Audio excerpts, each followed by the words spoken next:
एक जंगल में ऑटो चलाने वाला बंटी कबूतर रहता था। एक बार की बात है, बंटी कबूतर रात में सवारी छोड़ने के लिए काफी दूर आ जाता है। तभी उसे रास्ते में एक चिड़िया दिखाई देती है। अरे ये कितनी खूबसूरत चिड़िया है। अच्छा है वापसी में सवारी मिल गई। पूछता हूँ उस चिड़िया को कहाँ जाना है। रुको रुको ना। हाँ चिड़िया बहन बोलो कहाँ जाओगी तुम? जहाँ आप जाएंगे वहाँ जाऊंगी मैं। चिड़िया बहन मैं तो अपने घर जाऊंगा। चलिए आप बैठ जाइए, मैं आपको रास्ते में छोड़ दूंगा। जरा जगह तो दीजिए, जब भी तो बैठूंगी मैं। अरे चिड़िया बहन आप पीछे बैठिए जहाँ सवारी बैठती है। उसकी ये बातें सुनकर बंटी कबूतर को बहुत अजीब लगता है। तभी उसकी नजर उसके पैरों पर पड़ती है। उसके पैर उल्टे होते हैं, जिसे देखकर वो डर जाता है। अरे भागो भागो रे भागो भैया। कहाँ जाएगा तू बचकर बंटी कबूतर? आज तो तुझे छोड़ूंगी नहीं। कितने दिनों बाद मेरी प्यास बुझेगी। इस रास्ते पर कोई आता भी नहीं था, अब तू आया है मेरा शिकार।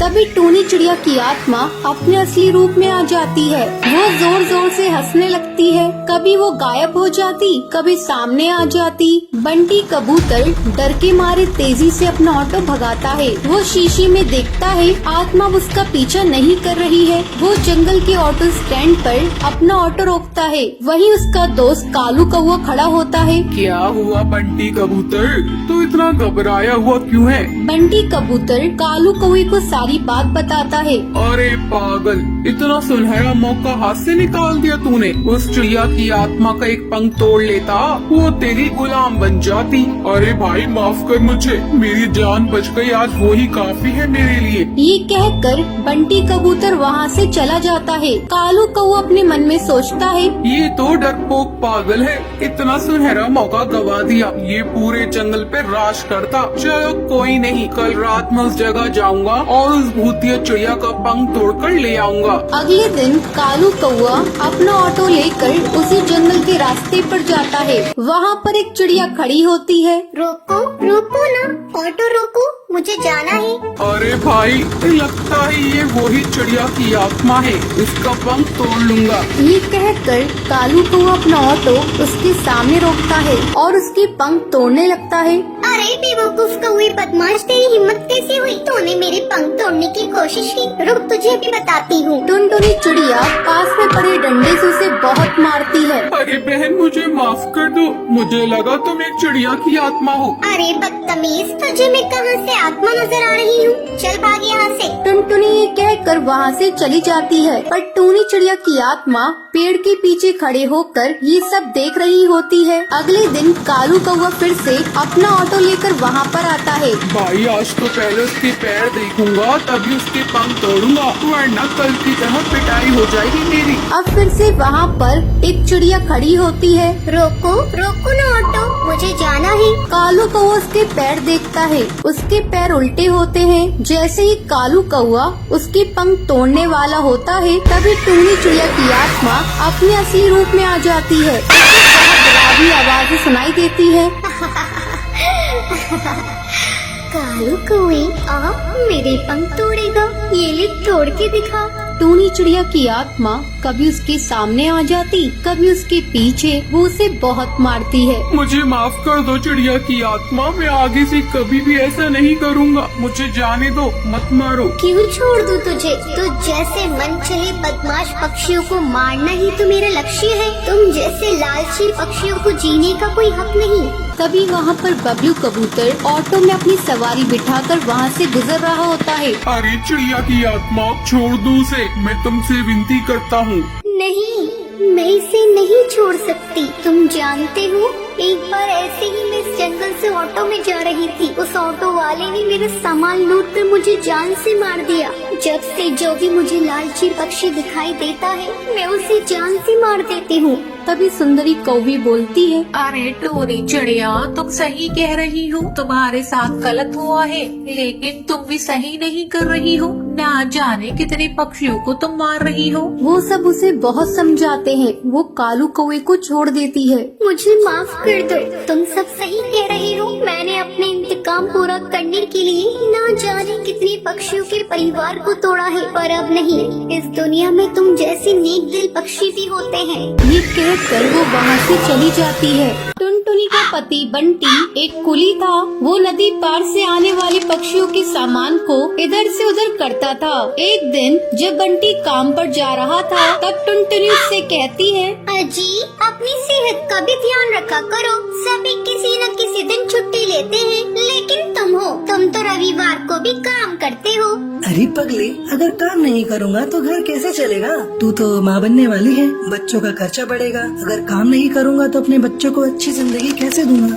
आपसे तो बात करना ही बेकार है। ये लीजिए पोटली, इसमें मैंने रोटी और चावल रख दिए हैं, समय से खा लीजिएगा। नहीं टुनटुनी, आज मेरी तबीयत कुछ सही नहीं लग रही है। कुछ भी खाने का मन नहीं कर रहा है। काम से आऊँगा तो खा लूँगा। बंटी बिना खाना लिए काम पर चला जाता है। टुनटुनी को क्या पता था कि बंटी से उसकी ये मुलाकात आखिरी थी। उधर बंटी बेहोश होकर बहती नदी में गिर जाता है और वहीं डूबकर मर जाता है। टुनटुनी भागी भागी अस्पताल जाती है।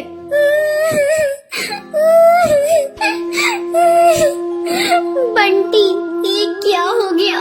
सब कुछ एक पल में खत्म हो गया। अब ये बच्चा किसे अपना पापा कहेगा? मैं तुम्हें कई बार समझा रही थी, अपनी सेहत का ध्यान रखो, लेकिन तुम तो मेरी बात मानते ही नहीं। अब मैं क्या करूं बंटी? समय तेजी से पंख लगाकर उड़ने लगता है। टुनटुनी एक बच्ची को जन्म देती है। एक दिन टुनटुनी के पास डाकिया एक खत लेकर आता है। अरे, ये खत तो कड़कनाथ सेठ की कंपनी की तरफ से आया है और मुझे बंटी की जगह कुली की नौकरी दी गई है। मुझे अपनी बच्ची की नौकरी करनी ही होगी, तभी मैं उसे एक अच्छे स्कूल में पढ़ा पाऊंगी और उसे बेहतर भविष्य दे सकूंगी। अगले दिन से ही टुनटुनी कुली बनकर पक्षियों का बोझ उठाती थी। जब भी नदी के उस पार से कोई पक्षी आता था, टुनटुनी तेजी से उन पक्षियों के पास पहुंच जाती थी। बहन जी, क्या मैं आपका बोझ उठा लूं? अरे, तुम तो एक चिड़िया हो, क्या तुम इतने बोझ को उठा सकती हो? हाँ हाँ बहन जी, मैं सारे बोझ को उठा लूंगी। बहन जी, मैंने अपनी जिंदगी में इतना बोझ उठा लिए है, ये बोझ तो उसके आगे कुछ नहीं है। क्यों, क्या हुआ? और तुम ये तुम्हारी बेटी को साथ में लेकर क्यों घूम रही हो? तुम्हारे पति कहाँ हैं? वो नहीं कमाते हैं क्या? क्या करिएगा बहन जी, मेरी दुख भरी कहानी सुनकर रोज इस नदी किनारे पे कई पक्षी आते हैं और मेरी दुख भरी कहानी सुनते हैं, लेकिन कोई मेरी मदद नहीं करता। अरे तुम मुझे तो बताओ, मैं तुम्हारी जरूर मदद करूंगी। क्या बताऊं बहन जी, मेरे पति की मौत इसी नदी में डूबकर हो गई थी। उसके बाद से मैं यहाँ कुली की नौकरी कर रही हूँ। देखो टुनटुनी, जब तुम्हारी बेटी थोड़ी बड़ी हो जाएगी तो उसको मेरे स्कूल में डाल देना। मैं उसे पढ़ा लिखा कर एक अफसर बनाऊंगी। मैं तुम्हें अपना पता दे देती हूँ। वो बुलबुल चिड़िया टुनटुनी को अपना पता दे देती है। इसी तरह कई साल गुजर जाते हैं। एक दिन जब टुनटुनी अपना घर साफ कर रही थी, तभी उसे उस बुलबुल का दिया हुआ पता मिलता है। अरे, ये पता तो वही है जो मैडम जी ने मुझे नदी किनारे पर दिया था। मैं तो बिल्कुल भूल ही गई थी। अब मैं अपनी बेटी को लेकर मैडम जी के स्कूल में जाऊंगी और उसे वहाँ पढ़ाऊंगी। टुनटुनी अपनी बेटी को लेकर उस पते पर पहुँचती है। आओ आओ टुनटुनी, बहुत दिन हो गए तुमसे मिले। मैडम जी, ये देखिए, मैं अपनी बेटी को अपने साथ लेकर आई हूँ। मैं चाहती हूँ पढ़ लिख कर एक अफसर बन जाए, इसे मेरी तरह जीवन में संघर्ष न करना पड़े। हाँ हाँ टुनटुनी, तुम निश्चिंत रहो, मैं तुम्हारी बेटी को अच्छी तालीम दूंगी। तुम्हें एक दिन इस पर गर्व होगा। टुनटुनी अपनी बेटी का एडमिशन उस मैडम जी के स्कूल में कराकर निश्चिंत हो जाती है। उसे इस बात की खुशी थी, उसकी बेटी को उसकी तरह जीवन में संघर्ष नहीं करना पड़ेगा। तो ये थी आज की कहानी। क्या आपको पता है कालू कौवा बंटी कबूतर से चिड़िया की आत्मा का क्या तोड़ने के लिए कहता है? अगर आपको पता है तो आप हमें कमेंट करके जरूर बताएं। अगर आपको ये वीडियो पसंद आई हो तो इसे लाइक और ऐसी कहानियाँ देखने के लिए मेरे चैनल को सब्सक्राइब करना न भूलें।